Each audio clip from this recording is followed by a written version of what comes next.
Actually, pwede naman, di ba, Tony? Yes po. Yun po, ang opinion po talaga ng Divina Law, nila Dean Divina, nila Dave, ang grupo namin, pwede nang gamitin kahit noon pa, even before the decision came out. Dahil nga yung rehistro nila ay hindi naman para sa entertainment.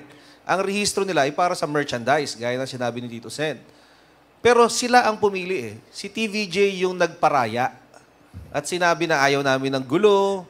Total, may proseso, sundan natin yung proseso, nirespeto nila. Ngayong lumabas na sinasabi mismo ng gobyerno na ang talagang may-ari, ang may karapatan sa title na Itbulaga at EB ay ang TVJ.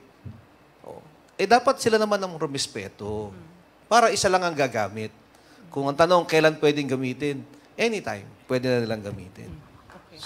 So, thank you for that. Officially, pagpaplanuhan namin at pag-uusapan namin mamaya makatapos. Pero yung theme song, Tito Sen. Definitely. Walang problema yung theme song. Talaga namang... Alam mo, malaki si problema Big ang nung composer nun. kabila eh.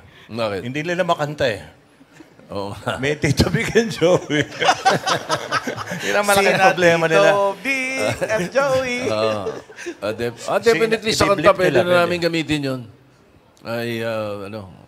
I plan to do that today. Pasisigawin namin yung audience lang. Para mabait pa rin kami.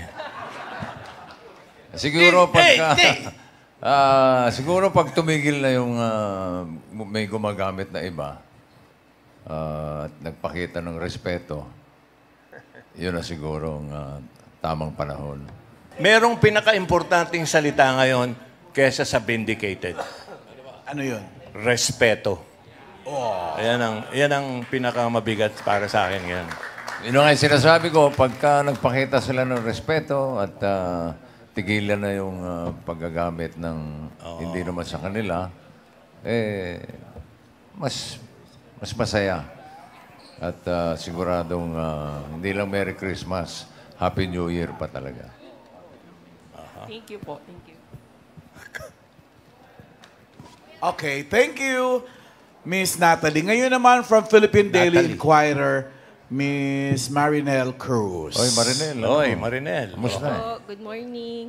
Ayun, naiintindihan ko po si Jose kasi parang yun nga, hindi naman po talaga naiintindihan yung kaso pa. So, and definitely po, yung other party will not take this sitting down. Ano po yung expectations ninyo?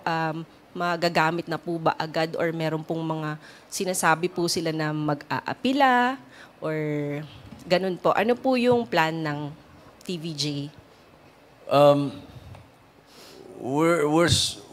We know and we know that we're standing on the right side of the fence. Apo.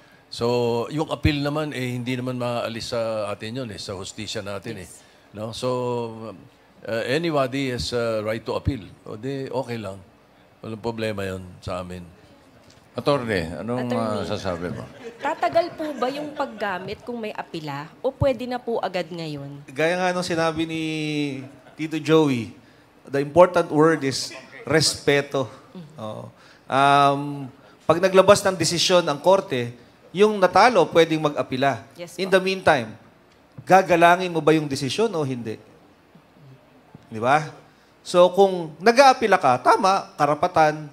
Pero in the meantime, dapat bang galangin o hindi? Dapat bang respetuhin o hindi? So ang aming pakiusap, sana respetuhin.